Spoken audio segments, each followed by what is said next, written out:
Welcome students. Next page number 152 ல ஒரு illustration பார்ப்போம். அதாவது யூனிட் 6 சப்ஜெக்ட் புக்ல நம்ம ஃபில் ஆஃப் எக்ஸ்சேஞ்ச் போட்டுட்டு இருக்கோம். Due date and day grace. அதாவது பாத்தீங்கன்னா எக்ஸாம்பிள் என்ன சொல்லிருக்காங்கன்னா date of bill, period of bill, days grace, due date. இந்த சம் வந்து முக்கியமா பாத்துங்க. கண்டிப்பா இது வேற சம் வரும் கண்டிப்பா. கொஞ்சம் புரிஞ்சுக்கிட்டீங்கன்னா easy. First March date of bill, period of மந்த்ங்கிறது வந்து பாத்தீங்கன்னா என்ன சொல்லிருக்காங்கன்னா first March period of bill வந்து 2 மந்த் கொடுத்துருக்காங்க. டே ஆஃப் கிரேஸ் 3 days கொடுத்துருக்காங்க. டியூ டேட் என்னன்னு கண்டுபிடிக்கணும். இப்ப பாருங்க, ஃபர்ஸ்ட் மார்ச்ல இருந்து 2 மாசம். அப்போ ஃபர்ஸ்ட் மார்ச்சுக்கு அப்புறம் என்ன, ஏப்ரல், மே. அதாவது ஃபர்ஸ்ட் மார்ச்ங்கிறது டியூ டேட். அவங்களுக்கு வந்து பாத்தீங்கன்னா எப்ப வந்து அவங்களுக்கு டியூ டேட் வரும் பாத்தீங்கன்னா அந்த மார்ச் விட்டுருங்க. அப்ப அதுதான் டேட் ஆஃப் பில். அன்னைக்கு தான் அவங்க வாங்கியிருக்காங்கன்னு வச்சுங்களேன். அப்ப டேட் ஆஃப் பில்னா மார்ச் விட்டுருங்க, ஏப்ரல், மே. அப்போ ஃபர்ஸ்ட் மே வந்து அவங்களுக்கு வந்து என்ன ஆகும், டியூ டேட் வரும். ஆனா கிரேஸ் பீரியட் எப்போ வரும் பாத்தீங்கன்னா 3 நாள் சேர்த்துக்கணும். அப்போ மே 1 அப்புறம் 2 3 1 2 3 4. அப்ப வந்து பாத்தீங்கன்னா அப்ப அவங்களுக்கு வந்து பாத்தீங்கன்னா நல்லா தெரிஞ்சுக்கிங்க. டே ஆஃப் பில்ல இருந்து பீரியட் ஆஃப் பில்ங்கிறது வந்து பாத்தீங்கன்னா 2 மாசம். அப்ப மே அப்புறம் ஏப்ரல், அதாவது பாத்தீங்கன்னா ஏப்ரல், மே 2 மாசம். அப்போ ஏப்ரல் 1 மே 1ன்னு வரும். அப்ப கிரேஸ் பீரியட்ங்கிறது 1ல இருந்து 3 கூட்டிக்கிங்க. அப்போ 3ங்கிறது 4th மேங்கிறது என்னது, டியூ டேட். ஓகேங்களா? இப்ப இது பாத்தீங்க. அடுத்து வந்து பாத்தீங்கன்னா ரெண்டாவதுல 12th ஜூலைல கொடுத்துருக்காங்க. அது வந்து 1 மந்த் பீரியட் ஆஃப் பில் கொடுத்துருக்காங்க. 12th ஜூலைல இருந்து 1 மந்த்ங்கிறது என்ன, நெக்ஸ்ட் மந்த். அப்ப என்னது, ஜூலைல இருந்து நெக்ஸ்ட் மந்த் என்னது, ஆகஸ்ட் 12ங்கிறது நெக்ஸ்ட் டியூ டேட். அதுல இருந்து டியூ டேட்ங்கிறது 3 நாள். அப்ப 15 வருது. இப்ப ஆகஸ்ட் 15ங்கிறது இண்டிபெண்டன்ஸ் டே அன்னைக்கு.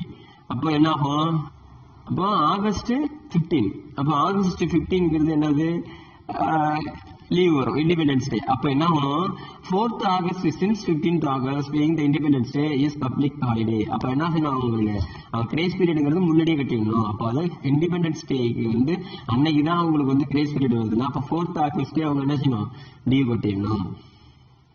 புரியுங்களா? அதான் 4th August since 15th August being the independence day is public holiday கொடுத்துருக்காங்க. ஓகேங்களா? அடுத்து பாருங்க, 1st October 30 days grace period 3 கொடுத்துருக்காங்க. 1st அக்டோபர்ல இருந்து 30 பாருங்க. அப்ப அக்டோபர்ங்கிறது எத்தனை நாள் இருக்கு, ஜனவரி, பிப்ரவரி, மார்ச், ஏப்ரல், மே, ஜூன், ஜூலை, ஆகஸ்ட், செப்டம்பர். அக்டோபர்ங்கிறது 31 நாள். அப்ப 31 நாளுங்கிறது பாத்தீங்கன்னா அதுல இருந்து நவம்பர் பாத்தீங்கன்னா எத்தனை நாள்னு கண்டுபிடிக்கணும். அப்ப பாருங்க, நவம்பர் மாசத்துல 30 நாள். அப்ப நவம்பர் 30. அப்போ நவம்பர் 30ங்கும் போது அதாவது பாத்தீங்கன்னா இதுல இருந்து 30 நாள். அப்போ இது பாருங்க, அக்டோபர் எத்தனை நாள், 31. இதுல இருந்து 1ங்கிறது 31, 1 பக்கம் 1 வருது. இதுல இருந்து பாத்தீங்கன்னா 1ல இருந்து 3rd, அதாவது பாருங்க ஒரு வருஷம். அதாவது பாத்தீங்கன்னா நல்லா புரிஞ்சுங்க, 1st அக்டோபர்ல இருந்து 30 நாள் கொடுத்துருக்காங்க. அப்போ 1st அக்டோபர்ல இருந்து எத்தனை நாள் கொடுத்துருக்காங்கன்னா 31 நாள். அப்போ 1st அக்டோபர் மொத்தம் எத்தனை நாள், அக்டோபர் மாசத்துல 31 நாள். அப்ப 31 நாள்னா 30 நாள் தான் கணக்குல சொல்லியிருக்காங்க. அப்போ 30 லெஸ் பண்ணா 31 ஒரு நாள் அதுல இருக்கு. அப்ப 31 தான் அவங்களுக்கு டியூ டேட் வரும். அப்ப டியூ டேட்ல இருந்து கிரேஸ் பீரியட் 3 நாள் கூட்டிங்க. அப்போ 3 நாள்னா 1 2 3, அதாவது பாத்தீங்கன்னா அதாவது பாத்தீங்கன்னா மொத்தம் 31. 30 நாள் லெஸ் பண்ணா அதுல ஒரு நாள் இருக்கு. அதுக்கப்புறம் பாத்தீங்கன்னா 1 2 3, அதாவது 1 2 3. அப்ப 3 நாள் அதுல லெஸ் பண்ணா 3ஆம் தேதி வரும். அப்போ என்ன புரியுதுங்களா உங்களுக்கு, என்னன்னு புரியுதுங்களா உங்களுக்கு? அப்போ அக்டோபர் 31 தான் டியூ டேட்னு சொன்னோம். October 31 due date. இப்ப கிரேஸ் பீரியட் 3 நாளுங்கிறது 31 ஒரு நாள், 2 1 ஒரு நாள், 2 ஒரு நாள், 3 நாள் ஒரு நாள். அப்போ என்னங்க, அதாவது பாத்தீங்கன்னா 31ல முடிஞ்சதுன்னா 1 2 3. அப்போ கிரேஸ் பீரியட் அதுல இருந்து 3 நாளுக்கும் போது 3ஆம் தேதி 3rd நவம்பர் வந்து கிரேஸ் பீரியடா இருக்கும் சொல்றாங்க. ஓகேங்களா? உங்களுக்கு சம் போட்டு பார்க்கும் போது உங்களுக்கு சொல்றேன். ஓகேங்களா? அடுத்து வந்து பாத்தீங்கன்னா என்ட்ரோஸ்மெண்ட் மேல் எழுதுறதுன்னு பேரு. Endorsement means signing on the face of back of a bill for the purpose of transferring the title of the bill of another person. The person who enters called endorser. The person to the whom bill endorsed is called endorsed. The endorsed entered the correct money. அதாவது என்ட்ரோஸ்மெண்ட்ங்கிறது வந்து பார்த்தீங்கன்னா இப்போ வந்து supplier அதாவது seller வந்து என்ன செஞ்சிருக்காங்க, அதாவது பார்த்தீங்கன்னா பையர்கிட்ட கொடுக்கும்போது செல்லர் வந்து எழுதி கொடுக்குறாரு, அதாவது பில் ஆஃப் எக்ஸ்சேஞ்ச் எழுதி கொடுக்குறாரு, அதை ஏற்றுக்கிறாரு வச்சுக்கிறாங்க. அப்போ அந்த என்ட்ரோஸ்மெண்ட் அந்த பில்லை வந்து என்ன செய்வாங்கன்னா இன்னொரு சப்ளையருக்கு அவங்க பணம் கொடுக்கும்போது அந்த பில்லை வந்து அவங்க மேல் எழுதி கொடுப்பாங்க, அதாவது இது வந்து உடனே மாற்றி கொடுப்பாங்க, என்ட்ரோஸ்மெண்ட் மேல் எழுதி கொடுப்பாங்க. அப்போ வந்து அவரு வந்து என்ன செய்வாரு, கலெக்ட் பண்ணிப்பாரு. அதாவது பார்த்தீங்கன்னா இந்த இடத்துல நான் சொல்றேன், ஏங்கிற ஒரு செல்லரு, செல்லரு, பிங்கிற ஒரு பையரு. அப்போ ஏ வந்து பில் எழுதி கொடுக்குறாரு இவருக்கு. அப்போ எழுதி கொடுக்கும்போது இவர் கையெழுத்து போடுறாரு, உடனே இவர் அக்செப்ட் பண்ணிக்கிறாரு. அக்செப்ட் பண்ணாலும் இவர் வச்சிருக்காரு. யாருக்கு பணம் கொடுக்கணும், ஏக்கு வந்து பி பணம் கொடுக்கணும். அப்போ ஏ வந்து இன்னொருத்தர் சி பொருள் பணம் வாங்குறாரு, ஒரு பொருளை வாங்கும்போது இவர் பணம் கொடுக்கும்போது இதை வந்து என்ன செய்யறாரு, இவருக்கு பணம் கொடுக்கறது நீங்க வந்து பிகிட்ட வந்து பணம் வாங்கின்னு சிகிட்ட சொல்லிடுறாரு. அதுதான் இன்ட்ரெஸ்ட்மெண்ட், மேல் எழுதி கொடுக்குறது. அப்போ வந்து என்ன சி வந்து பிகிட்ட பணம் வாங்கிக்குவாரு, தேர்ட் பர்சன் தெரியும். அடுத்தது பார்த்தீங்கன்னா டிஸ்கவுண்ட். இப்போ டிஸ்கவுண்ட்ங்கிறது பார்த்தீங்கன்னா when the holder of the bill in need of the money before the due date of the bill, cash can be received by discounting the bill with the banker. The process referred to a discounting bill. The banker deducts the small amount of the bill. The holder discount and pay the balance in cash immediately to the holder of the bill. அதாவது என்ன சொன்னேன், ஏ வந்து பொருளை கொடுக்குறாரு, அதாவது seller, B வந்து பொருளை வாங்கிக்கிறாரு, அவர் வந்து ஃபில் ஆஃப் எக்ஸ்சேஞ்ச் வந்து எழுதி கொடுக்குறாரு, அவர் ஏற்றுக்கிறாரு. ஏற்றுன பிறகு பார்த்தீங்கன்னா ஏங்கிறவரு அந்த டாக்குமெண்ட் வச்சிருக்காரு. இப்போ சிக்கு இவர் பணம் கொடுக்கணும். ஏங்கும் போது அந்த டாக்குமெண்ட் வந்து அவர் மாற்றி கொடுக்கும்போது அவர் வந்து பணம் வாங்கிக்கிறான்னு சொன்னேன். ஓகே, இப்போ ஏ வந்து பிக்கு விற்கும் பொழுது ஏக்கு வந்து பி வந்து பணம் கொடுக்கணும். அப்போ ஏக்கு இமீடியட்டா பணம் தேவைக்கும் போது அவர் போய் பேங்க்ல போய் என்ன செய்வாரு, அந்த டாக்குமெண்ட் கொடுத்துட்டு பில் ஆஃப் எக்ஸ்சேஞ்ச் கொடுத்துட்டு பணத்தை வாங்கிக்குவாரு. அதுக்கு வந்து பேங்க் வந்து சர்டன் அமௌண்ட் வந்து என்ன செய்வாங்க, டிடக்ட் பண்ணிட்டு கொடுப்பாங்க. அதுதான் டிஸ்கவுண்டிங். ஓகேங்களா. அடுத்து வந்து பாத்தீங்கன்னா ரிட்டரிங் bill.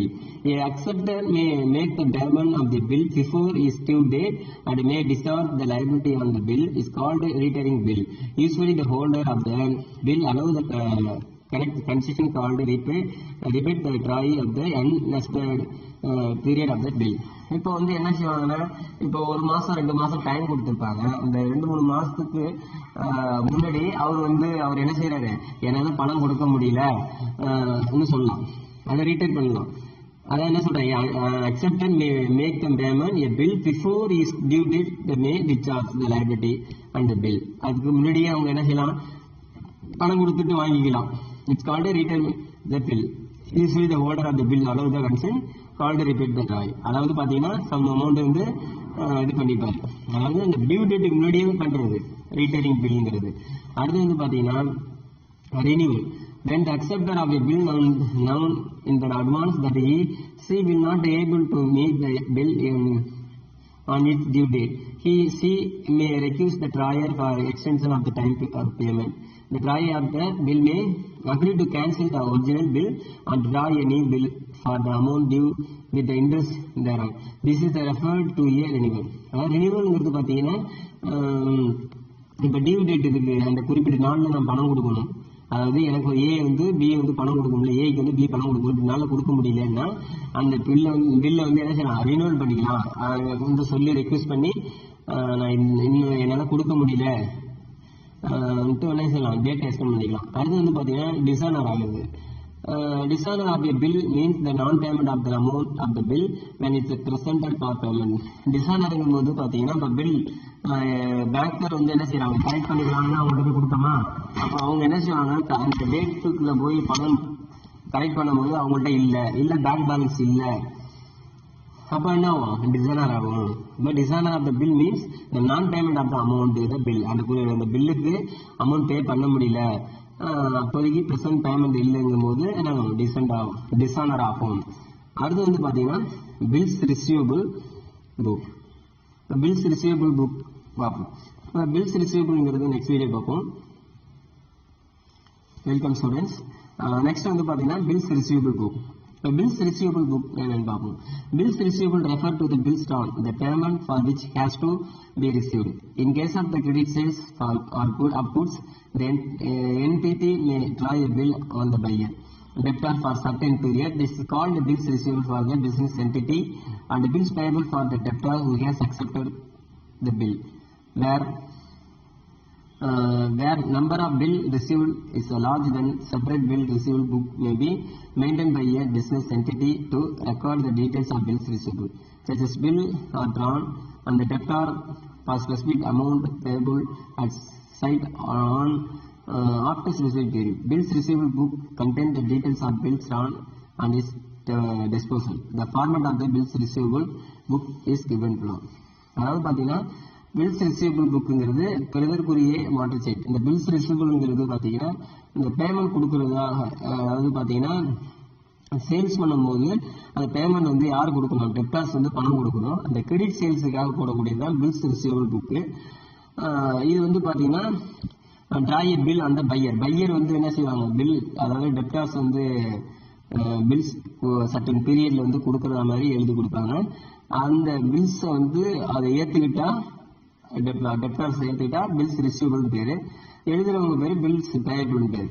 அப்போ என்ன செய்யறாங்க, business entity and bills payable for the debtor who has accepted the bill where the number of bills receivable is large. அப்படி பில் வந்து பார்த்தீங்கன்னா நான் கொடுக்குறேன் சர்டன் பீரியட்ல கொடுக்குறேங்கிற மாதிரி ஏற்றுக்கிட்டா அது பில்ஸ் ரிசீவபிள், கொடுக்குறவங்க பேர் என்னது பில்ஸ் பேயபிள். ஓகேங்களா. இப்போ அந்த பில்ஸ் ரிசீவபிள்ங்கிறது எப்படி இருக்குன்னா, date of receive bill, from home bill received, term of bill, due date bill, ledger folio, amount of bill, remark அப்படி இருக்கும். டேட்ல வந்து பார்த்தீங்கன்னா டேட் அக்செப்டன்ஸ் என்ன டேட்டோ அது இருக்கும். ஹோம் ரிசீவ்டுனா யார்கிட்ட வருது, in this column name of the debtor who has accepted the bill promised make payment recorder. This bill legally comes the expense after the acceptance. ஓகேங்களா. அடுத்து வந்து இது வந்து பார்த்தீங்கன்னா யார்கிட்ட வர பணம் வர போகுது, அதான் டெப்டார்ஸ் நேம் மென்ஷன் இருக்கும். பீரியட் மென்ஷன், அடுத்து என்ன டேட்ல அவங்க எத்தனை நாள்ல தராங்கிறது, அந்த டியூ டேட் இருக்கும், ledger page, amount of bill இருக்கும்.